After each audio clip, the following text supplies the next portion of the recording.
ఓం శ్రీ మాత్రే నమః. ఓం శ్రీ మహంకాళే నమః. పిన్నిగారి రుచులకు స్వాగతం. హాయ్ అమ్మా. ఈరోజు పాలక్ పన్నీర్ వండుకుందాము. దానికి కావాల్సినవి పాలకూర ఇట్లానే కోసుకోవాలి, ముక్కలు ముక్కలు కోసుకోకూడదు. పన్నీరు, వెల్లుల్లి ముక్కలు, అల్లం కచ్చాపచ్చగా నూరింది, అల్లం వెల్లుల్లి పేస్ట్ కొంచెం, బిర్యానీ ఆకు, చెక్క, లవంగ, పెద్దఉల్లిపాయలు, పచ్చిమిరకాయలు, టమాటాలు తయారు చేసుకుందాము.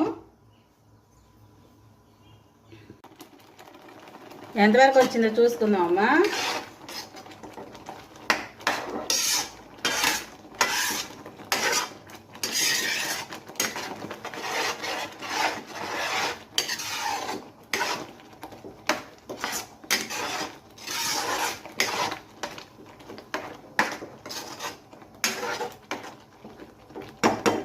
మనము వేడి నీళ్ళు పెడతాం కానీ ఉడికించాం కదపా ఈ పాలకూర. ఇప్పుడు మనము మిక్సీ వేసుకున్న తర్వాత ఇందులో ఉడకబెట్టుకోవాలన్నమాట. ఇప్పుడు ఉడికిద్ది, కనీసం 10 minutes ఉడకబెట్టండి.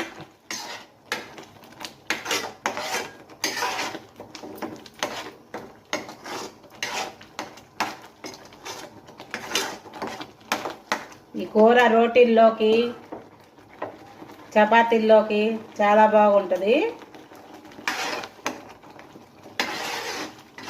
బయట దాబాలకు కానీ హోటల్స్కి వెళ్ళినా మనకి ఎక్కువ కాస్ట్ పెట్టాలి. మళ్ళీ వాళ్ళు ఎలా చేస్తారో మనకు తెలియదు కదా. ఇప్పుడు ఇంట్లో అనుకో మన చేత్తో మనం చేసుకోవచ్చు. మనం ఏం వేస్తున్నాం అనేది మనకు తెలుసు. ఏ ఇబ్బంది లేకుండా తినొచ్చు మనం.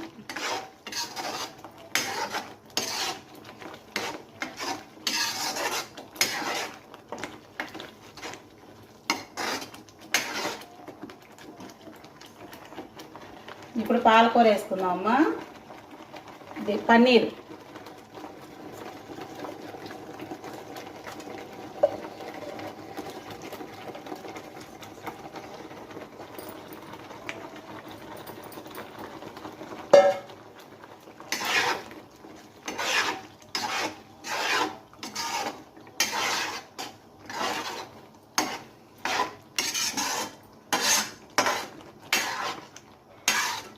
నేను వేసిన ఉప్పు కారాలు నాకు సరిపోతాయి. మీరు వండుకునేటప్పుడు మీకు తగ్గట్టుగా వేసుకోండి. చూసారా?